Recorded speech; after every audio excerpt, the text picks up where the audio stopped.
UP में इस साल मानसून कमजोर रहा। मानसून का खरीफ फसलों पर बुरा असर पड़ा। समय पर बारिश न होने के चलते धान समेत अन्य फसलों की बुआई देरी में हुई। जहां बुआई हो गई वहां बारिश नहीं होने की वजह से फसल पूरी तरह सूखने लगी। खेतों में दरारें दिखने लगी। किसान बर्बाद होने के कगार पर आ चुके हैं। इन सब स्थितियों को देखते हुए यूपी सरकार ने सूखा प्रभावित किसानों के लिए बड़ा फैसला किया है। रिपोर्ट देखिए। उत्तर प्रदेश में कमजोर मानसून और अल्पवर्षा की वजह से खरीफ की फसलों की बुआई पर बड़ा असर पड़ा। इसको लेकर सीएम योगी ने बड़ा फैसला लिया। किसानों के हित को ध्यान में रखते हुए उन्होंने 75 जनपदों में 75 टीमें बनाने का निर्देश दिया है, जो 14 सितंबर यानी एक सप्ताह में सूखे की पूरी स्थिति का सर्वेक्षण कर अपनी रिपोर्ट जिला अधिकारी को सौंपेगी। इस मामले में लापरवाही बरतने और देरी होने पर जिला अधिकारी जवाबदेह होंगे।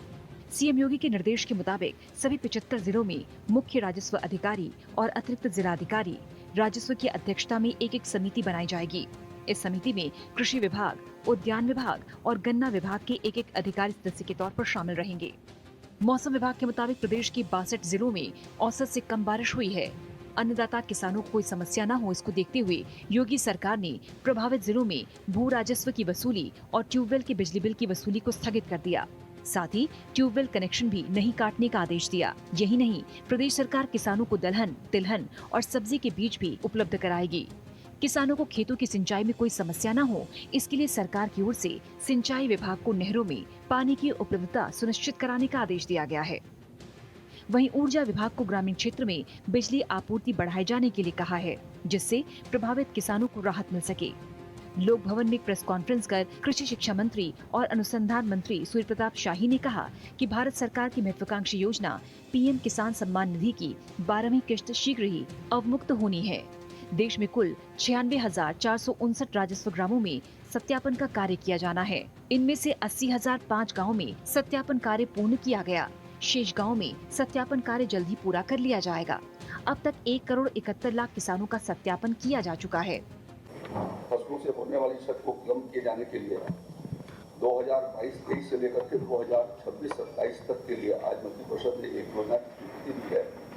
अगले 5 वर्षों में हम लोग इस पर 192,57,75,75,000 रुपए की धनराशि तय की जाएगी। इस वित्तीय वर्ष में 34,17,00,000 रुपए से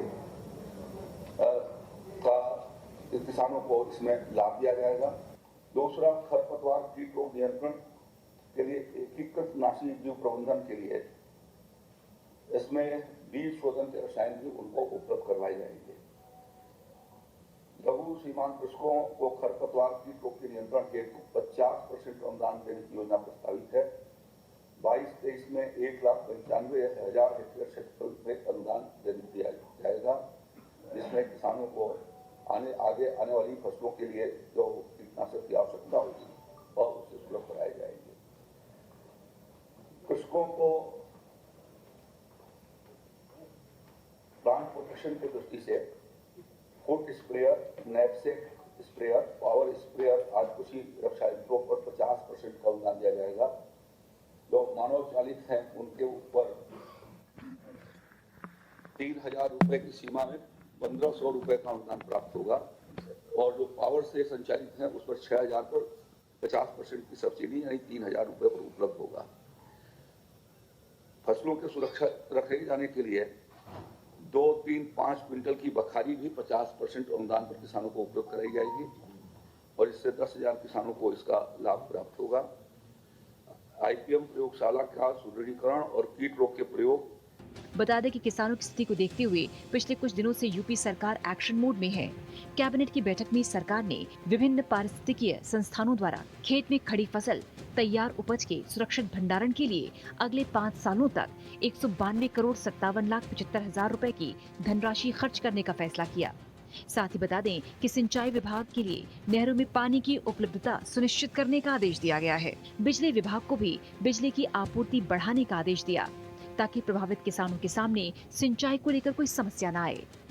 डेस्क रिपोर्ट, नेटवर्क 10।